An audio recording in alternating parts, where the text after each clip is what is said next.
നമസ്കാരം. പാണക്കാട് തങ്ങൾ ആരുവ? ഈ സമൂഹത്തിൽ ഒന്നേ പറയാവുള്ളൂ, പോവുക. ഇത്രയുള്ള അതിനുള്ള മറുപടി. കൊടപ്പണിക്കൽ തറവാടിനെ വിറ്റ് ജീവിക്കുന്ന കുഞ്ഞാപ്പയ്ക്കോ അല്ലെങ്കിൽ ഇഞ്ചി ഷാജിക്കോ, അതായത് അടിമുടി കൃത്രിമത്വമാണല്ലോ ഈ ആരാധിച്ചുകൊണ്ട് നടക്കുന്നവർ, അല്ലെങ്കിൽ ഈ വാഴ്ത്തുപാട്ട് പാടിക്കൊണ്ട് നടക്കുന്നവരുടെ പിന്നാമ്പുറങ്ങൾ എടുത്തു കഴിഞ്ഞാൽ അടിമുടി ദുരൂഹന്മാരാണ്, അടിമുടി ഉടായ്പകളുമാണ്. തങ്ങളെ വിമർശിക്കാൻ പാടില്ല. അത്രേ. തങ്ങളാരാ? ഈ നാട്ടുകാരെ സംബന്ധിക്കുന്നിടത്തോളം സാധാരണ ഒരു മനുഷ്യൻ, അതിനപ്പുറത്തേക്ക് ഒന്നുമില്ല. തൊപ്പി വെച്ചുകൊണ്ട് നടക്കുന്നു. കൊടപ്പണിക്കൽ തറവാട്ടിൽ ജയിച്ചു പോയി എന്നൊരൊറ്റ കാരണം കൊണ്ട് നിങ്ങളില്ലാത്ത കുറെ ചരിത്രമൊക്കെ ഉണ്ടാക്കി വെച്ച് അതിന്റെ പിന്തലമുറക്കാരാണ് നമ്മൾ എല്ലാവരും വന്ദിച്ചോണം എന്ന് പറഞ്ഞാൽ അത് സതീശൻ ഗോൾവാൾക്കടുത്ത് ചെയ്താണൊക്കെ പറഞ്ഞാൽ ചിലപ്പോൾ സതീശൻ പോയി കുമ്പിടും. അല്ലാതെ നാട്ടുകാർക്കടുത്ത് തലവെക്കേണ്ട കാര്യമില്ല. ലീഗന്മാർക്കും മലപ്പുറത്തുള്ള ഒരു പ്രത്യേക രാജ്യമായിട്ട് കാണുന്ന ലീഗിന് അവരുടെ ഈ മലപ്പുറം പടച്ചവനായിട്ട് പാണക്കാട് കുടുംബത്തെ കാണുന്നതിൽ യാതൊരു കുഴപ്പമില്ല, നിങ്ങൾക്കാകാം.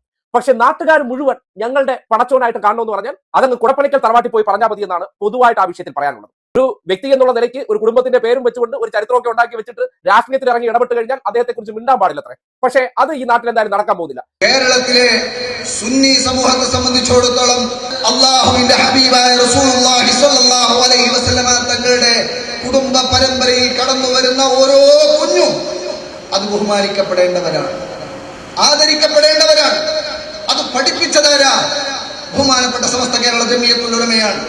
ഇന്നും ബഹുമാനപ്പെട്ട സമസ്ത കേരള ജമിയത്തുൽ ഉലമയുടെ മദ്രസയുടെ കിതാബുകളിൽ അത് പഠിപ്പിച്ചുകൊണ്ടിരിക്കുന്നവരാണ് സമസ്ത കേരള ജമിയത്തുൽ ഉലമയുടെ നേതാക്കന്മാർ. അതാണ് നമ്മുടെ ആദർശം.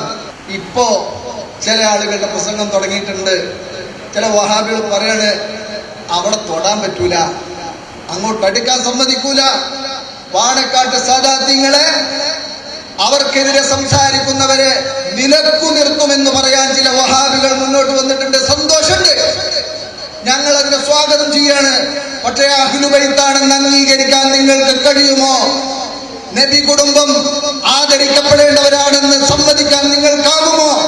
ഇനി നിങ്ങൾ ഏതെങ്കിലും വെള്ളം അടുപ്പത്ത് വെച്ചിട്ടുണ്ടെങ്കിൽ അതങ്ങ് ഇറക്കി വെച്ചേക്കണം. ഇവിടുത്തെ സാദാത്യങ്ങൾക്കിടയിലും ഇവിടുത്തെ പണ്ഡിത സഭയ്ക്കിടയിലും ഏതെങ്കിലും തരത്തിൽ വിള്ളലുണ്ടാക്കാമെന്ന വ്യാപ